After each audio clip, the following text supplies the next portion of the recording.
Hey there, I'm Anissa. My family said, don't even think about Thanksgiving, it'll embarrass us. So I cut off the funding. But it wasn't just about missing one holiday. It was the years of lies, manipulation, and control that came before it. Imagine being the only one left out of your own family, while they're pretending everything's fine. But here's the kicker. It wasn't just a lie. They'd been draining me emotionally and financially for years, making sure I'd never leave, until finally I decided enough was enough. Curious about what happened next? Stay tuned, and I'll tell you exactly how I broke free. The wind outside was crisp, that kind of autumn chill that makes you pull your coat tighter around your shoulders. Charlotte was dressed for the season.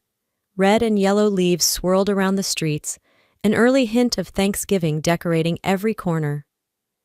It was late November 2024, and I was standing in my small apartment, my fingers curling around the warmth of my coffee cup. The sounds of the city outside felt distant, almost muffled, as if I could finally hear my own thoughts. It was supposed to be a peaceful time, you know?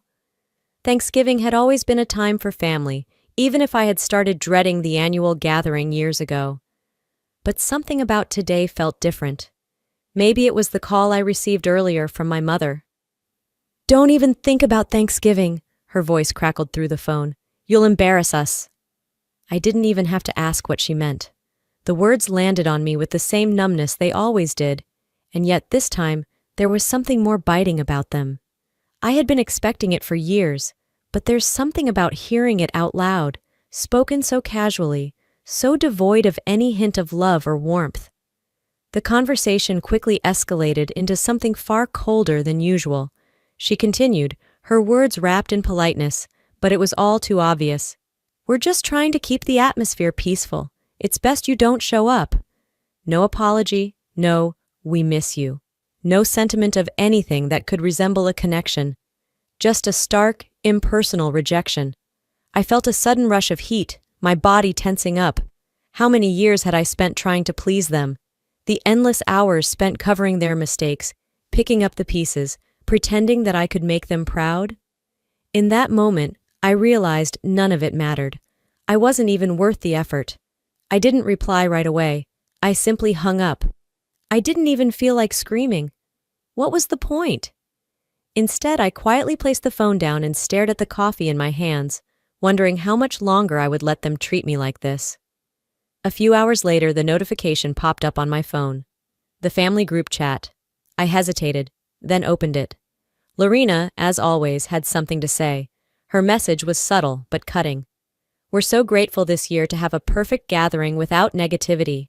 Looking forward to a peaceful Thanksgiving," followed by an endless string of likes and heart emojis. No one defended me, no one said a word, not even a hint of support from my brother, not that I expected any.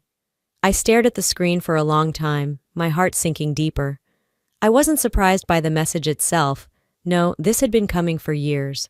What stung was how easy it had been for them to erase me, to pretend I didn't exist, to paint me as the problem when in reality, they were the ones that had never truly seen me. After a long moment, I closed the app. No angry texts, no petty responses. I didn't bother replying. Instead, I left the chat, a small, quiet act of defiance. I didn't need to beg for a seat at their table anymore. It wasn't my fight anymore, and I wouldn't be part of their game. The decision felt almost too easy, too natural, but it didn't make it hurt any less. I thought about it long after I'd turned my phone off. It wasn't just about Thanksgiving. It wasn't about food or family photos.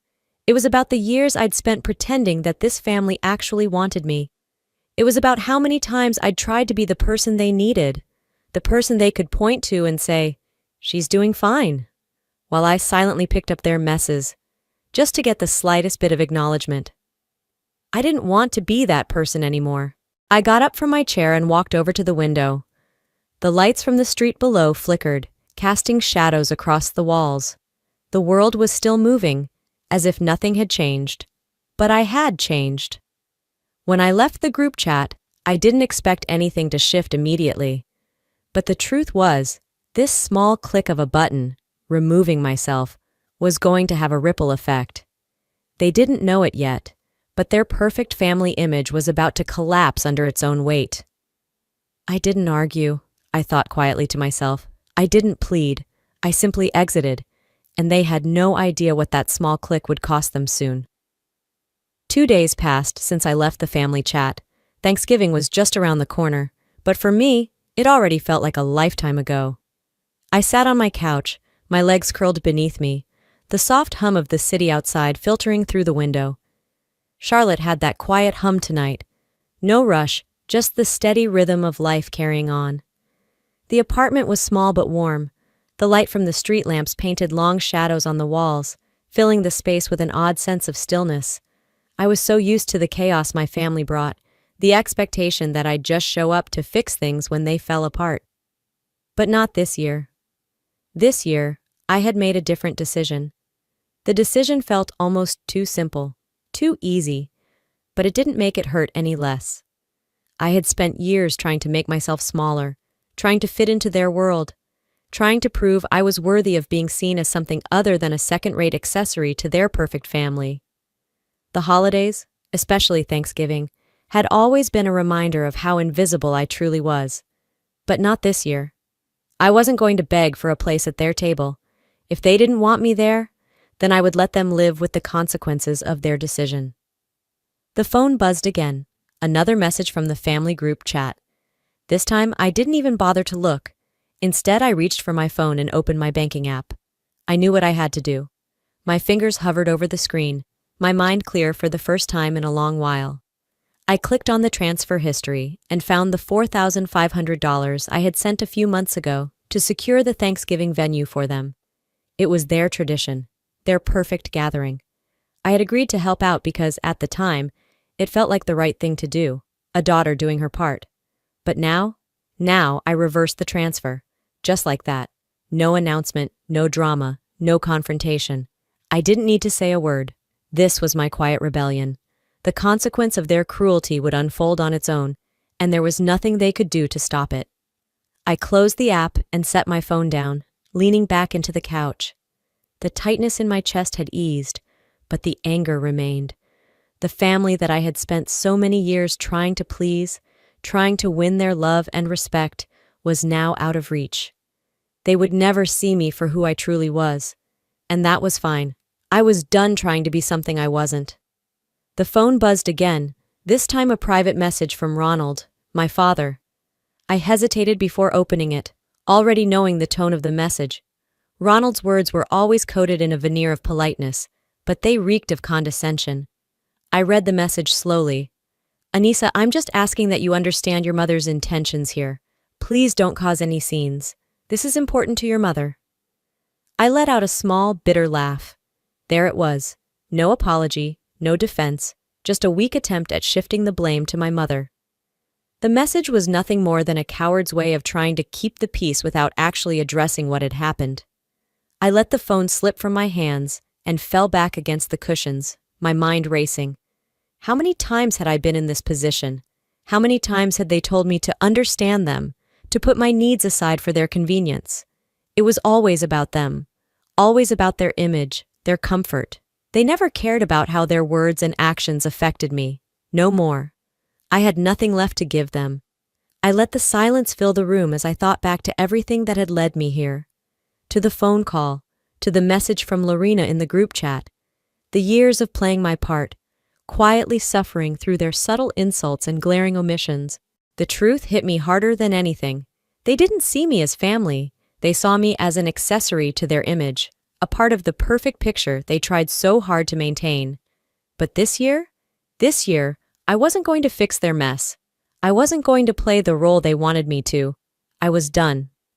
For the first time in my life, I whispered to the empty room, the words tasting strange on my tongue. I didn't rush to fix their mess. I simply let the clock run out, and it was only just beginning. 3 days before Thanksgiving, the apartment felt emptier than usual. The quiet hum of the city outside my window seemed distant now, almost like a memory of the life I had once known. Sitting at my desk, the soft glow of my computer screen illuminated the space around me. The words on the screen were there, but my mind was elsewhere. It had been a long time since I truly felt at peace, and yet, Something about this silence, this solitude, was comforting. I didn't have to check the family group chat anymore to know what they were saying. I didn't need to see it to feel the weight of their rejection. It had been there in every phone call, every glance, every silence I had endured over the years. But now, it was different. They had made it clear, once and for all, that I wasn't welcome in their world. And I was done pretending. The anger that had been simmering beneath the surface was starting to settle into something else, something quieter, a cold kind of resolve. They didn't want me to be part of their picture-perfect family, so I had decided to step out of the frame. But they didn't know yet what that would cost them. The sound of my phone buzzing interrupted my thoughts. I glanced down. Another notification from my cousin's Instagram story. It was a picture of Lorena looking every bit the perfect, smiling family member as always. The caption was innocuous at first, just a looking forward to Thanksgiving message, but I knew what was coming next. Scrolling down, I found the post she had been tagged in just moments ago. It was a message that stung even more than I expected. Anissa's not attending this year. She's been sick, but out of respect for everyone, she's staying home. We all just want to keep things light and drama-free. I stared at the words, the blood in my veins going cold. Sick? Drama-free? It wasn't the truth, but that didn't matter. They didn't need the truth. They just needed a reason to explain why I wouldn't be there. A clean, easy answer. A way to remove me from their narrative without confronting what they'd done. I shut off my phone and leaned back in my chair, taking a long breath. The sting of betrayal was sharp, but it was fading. In its place was clarity. I wasn't just excluded, I was being erased. They wanted me to disappear from their lives, to fade away quietly into the background. But I wasn't going to let that happen. I thought about how many times they had tried to control the narrative, how many times my role in the family was always secondary, just there for the sake of appearances. A nice, neat story where they could say they had a daughter without actually treating me like one. No more. I didn't need to be their accessory. Later that evening, I received another message, this time from Ronald, my father. Anissa, he wrote, I know you're upset, but please understand your mother. It's been a difficult year for all of us.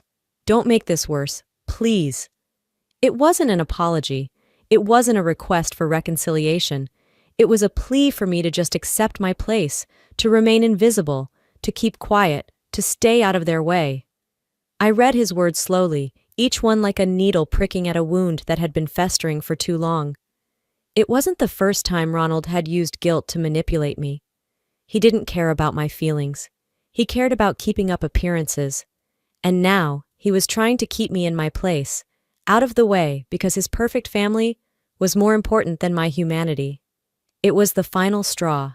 For years I had tried to fit into a family that didn't understand me, let alone care for me. But now I was seeing the truth more clearly than ever before. They didn't want a daughter. They wanted a prop for their perfect family image. They didn't care if I was happy or healthy or even alive.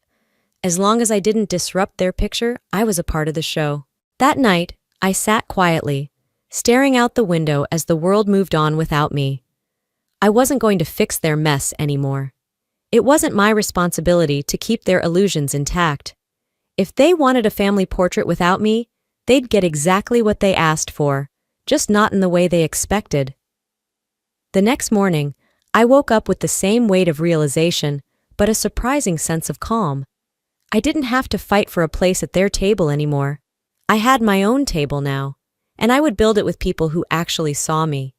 People who didn't see me as a reflection of their own image, but as a person in my own right. I didn't need them, and for the first time in years, I felt lighter, more free. There was nothing left to prove to them. But I wasn't finished yet. The day before Thanksgiving, I sat at my desk, the late afternoon sunlight casting long shadows through the apartment. The temperature outside had dropped, and the trees swayed with the promise of winter on its way. Inside, the quiet felt heavier than usual. My fingers tapped steadily against the keys of my laptop, finishing up the last few emails before I could finally call it a day. The constant hum of the city outside was almost soothing, and for the first time in days, I felt like I had a handle on everything. But that feeling was short-lived. My phone buzzed on the desk beside me. I ignored it at first, too engrossed in my work, but when the buzzing grew persistent, I reluctantly picked it up. It was a forwarded message from an unknown number. Curiously, I opened it.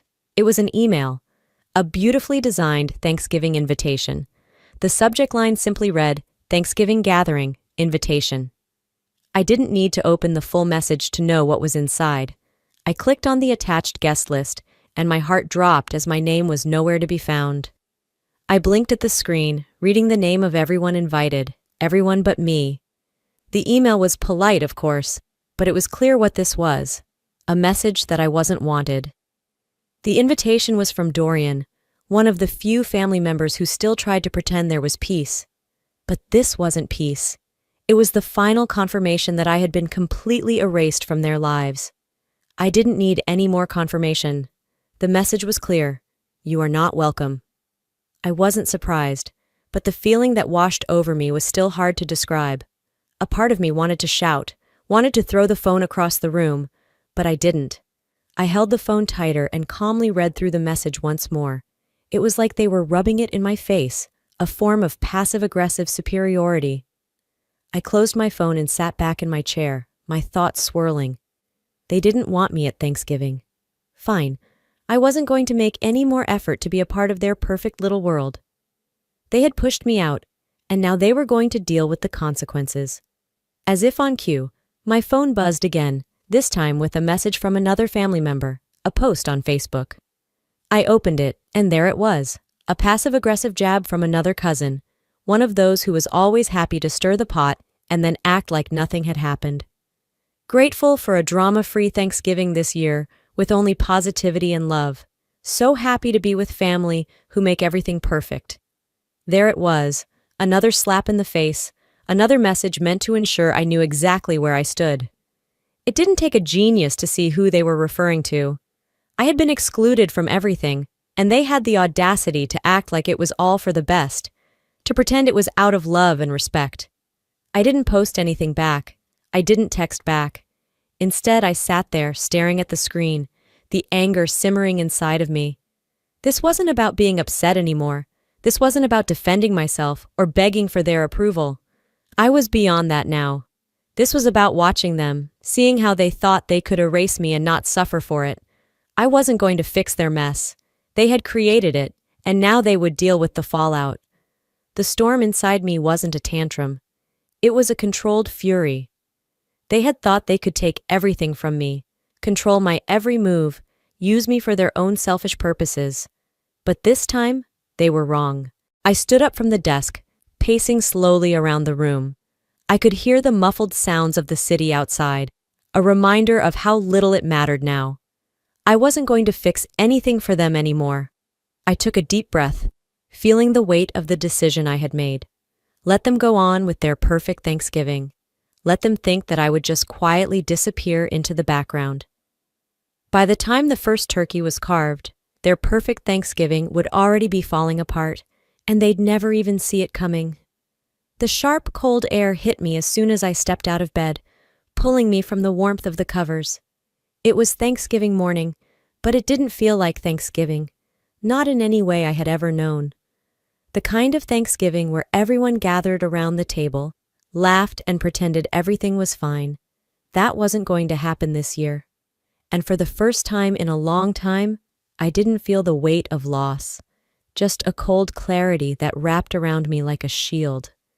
I made my way to the kitchen and started brewing coffee, the comforting smell filling the air as I stood at the counter, staring out the window. The world outside seemed indifferent, as it always did. Cars passed by, people walked their dogs, and life went on, leaving me behind in the quiet of my apartment. For the first time, I was okay with that. I leaned against the counter, letting the sound of the coffee machine steady my breathing. There was something almost peaceful about being removed from the chaos I had been a part of for so long. But that didn't mean I was done. Not yet. I glanced at my phone, noticing an email notification that I had missed earlier. It was from the family's event coordinator, a name I hadn't thought about in months. I clicked open the email, and as I scanned it, something caught my eye. The Thanksgiving venue reservation. I had helped them with that. Or rather, I had supported it, silently making sure everything was in place. I didn't expect thanks. Who needed that from them? But what I did expect was acknowledgement. A flicker of realization crossed my mind as I scrolled through the details of the booking. I controlled part of this. I didn't need to go into the details. Just the thought of it was enough. I had access to the booking rights for the Thanksgiving venue. It wasn't something they knew, and it wasn't something I had ever told them. But now, it was my little secret. A quiet power I had held for months, and I hadn't even realized its weight until now. They hadn't erased me yet. Not completely. I still had the ability to make their perfect little gathering fall apart. I smiled, a cold, almost empty smile, as I scrolled back to the details of the payment. The final deadline was fast approaching. They were about to set everything in motion, convinced I would play the role they expected of me. They were wrong. Instead of sending a reminder or trying to offer a solution, I sat there. I didn't need to make a move yet. I simply waited. I'd let them sweat a little. Let the deadline loom over them as a reminder that things don't always go according to plan. Not for them. Not anymore. It felt almost too easy, too quiet. But it didn't make the anger go away.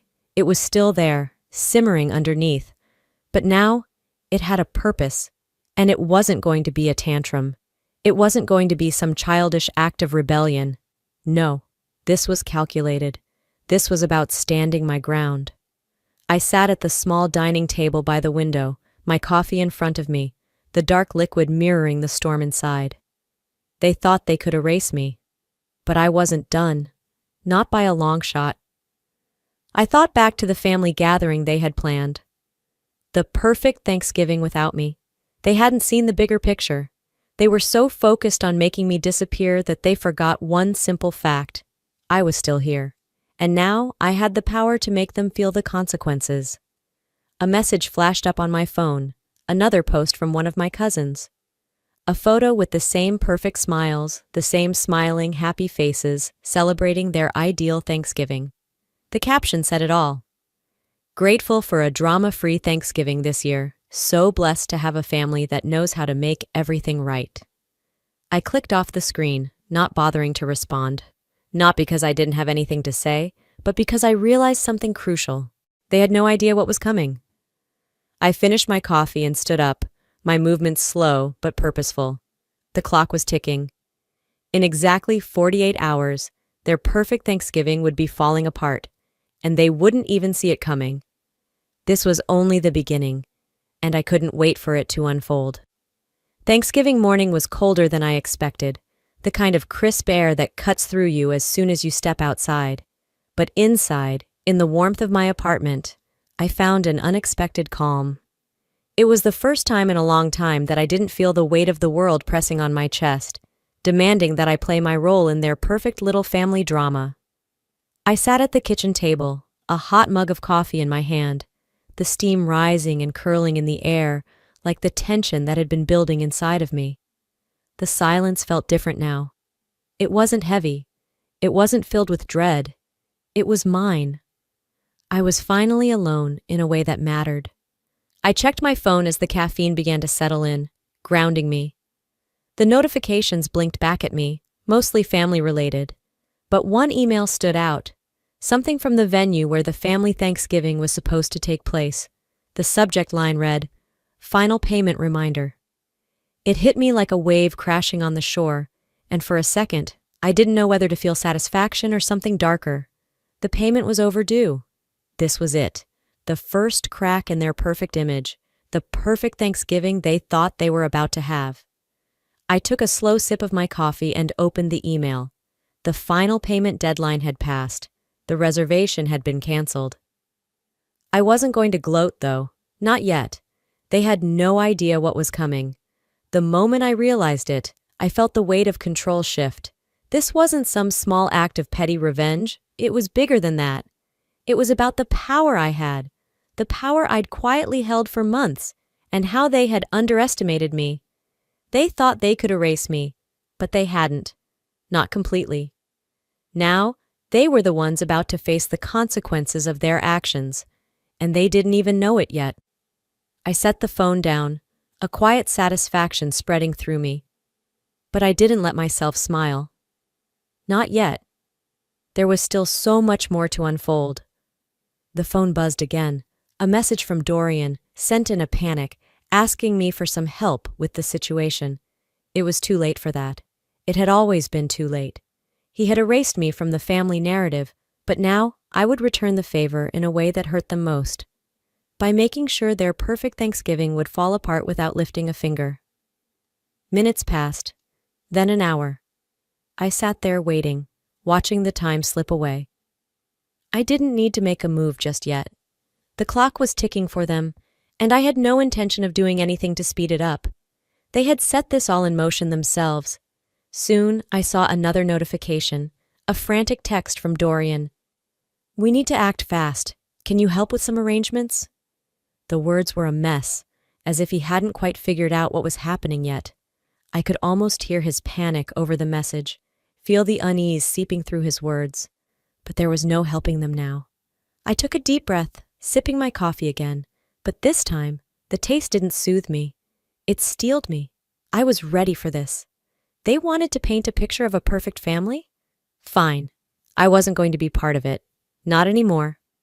The phone buzzed again, this time with an email from the venue, confirming the cancellation. I read it, letting the cold words sink in. Reservation for Thanksgiving event canceled due to non-payment. I wasn't going to post anything on social media or send out any angry messages. I didn't need to. They would do all the work for me. They would scramble. They would panic. They would try to salvage what they thought was the most important thing, maintaining their perfect image. But in their frantic attempts, they would reveal themselves for what they were. I wasn't going to fix their mess anymore. This time, they would deal with the consequences of their own actions. The evening of Thanksgiving had finally arrived. For the first time in years, I wasn't watching the clock tick toward the usual family gathering. I wasn't making small talk over mashed potatoes, nor was I feigning smiles for the sake of a photograph. Instead, I sat alone in my apartment, the quiet hum of the city outside my window, a far cry from the chaos I knew was unfolding elsewhere. I leaned back against the couch, reflecting on everything that had led up to this moment. I wasn't angry anymore. The bitterness that had consumed me for so long had been replaced with something much quieter: determination. I had taken control, and now the consequences of their actions were about to hit them in ways they could never have expected. They had spent their lives pretending that I didn't matter, erasing me from every family photo, every gathering, every meaningful event. But they were wrong to think I was gone. I was still here, watching, waiting. The phone buzzed on the coffee table, pulling me from my thoughts. It was a message from Tamara, Dorian's girlfriend. She wasn't going to let me fade into the background so easily. The text read, "Heard you've been causing trouble, telling lies about us. Can't believe you're doing this to Dorian after everything he's done for you." I rolled my eyes and set my phone down. The lies were starting to spread now. Tamara had already started her campaign to smear my name, telling everyone that I was ungrateful, that I'd borrowed money from Dorian and failed to repay him. As if the debt wasn't a figment of their imagination, a tool to control me, a weapon they'd never actually used until now. I wasn't surprised. I'd known this was coming. They would make me the villain in their little narrative, but I wasn't about to play along. I opened my laptop and glanced over my email. Another message, this time from Ronald's lawyer. I'd been expecting this too. The legal notice informed me that I had been removed from Ronald's will. It was their final attempt to cut me off entirely, to ensure I didn't have any ties to their wealth or their perfect family. I read the email through, feeling the cold detachment wash over me. This wasn't about money, though. This wasn't about the inheritance they thought they could control. It was about them thinking they could erase me entirely, without consequence. I took a deep breath, the kind of deep breath that comes before a storm. I wasn't going to scream or lash out. I wasn't going to engage in the petty drama they wanted to provoke. I had made my decision. I would stand back and let them fall apart. This was their mess, and they would be the ones to clean it up. I opened the email from Ronald's lawyer again, clicked the reply button, and typed a simple message. "You've made your move, so have I." I hit send, then leaned back in my chair. For the first time in a long time, I felt calm. No more attempts to placate them. No more trying to fit into their world. I wasn't a pawn in their game anymore. They had underestimated me. They thought they could push me out without facing the consequences. But now, it was their turn to feel the fallout. Minutes passed. The world outside continued on, unaware of the chaos that was about to unfold within that perfect, carefully curated family. I could almost hear the panic already starting to spread, the scrambling to salvage whatever they could of their perfect Thanksgiving. But there was nothing they could do now. The first thread had been pulled, and before they even realized it, the whole house of cards would come crashing down. The night of Thanksgiving arrived. The perfect, glossy family images I had seen plastered on social media only hours ago were now rippling into something less polished, something more real. The chaos, the scrambling, the panicked attempts to fix what couldn't be fixed. I felt a strange sense of peace watching it all unravel from a distance. It was quiet now. The phone in front of me had gone silent. No new notifications, no more messages from the people I had once called family. But I knew things were about to get worse for them before they realized what was happening. They had no idea the storm they had unknowingly set in motion. I sipped my coffee slowly, letting the warmth flow through me, grounding me. The world outside continued its usual Thanksgiving hum, distant voices, the hum of car engines, the faint chatter of strangers enjoying their holiday. But for me, everything had shifted. I wasn't part of their world anymore. I had opted out. I didn't need to rush, didn't need to push for the attention, for the apology that would never come. I knew they were out there, scrambling to put the pieces of their perfect image together. But I also knew that their perfect family portrait had already been tainted, and there was no way to undo it. A sudden memory flashed through my mind, reminding me of how I had once played along, trying to earn their approval, trying to be someone I wasn't. But not anymore.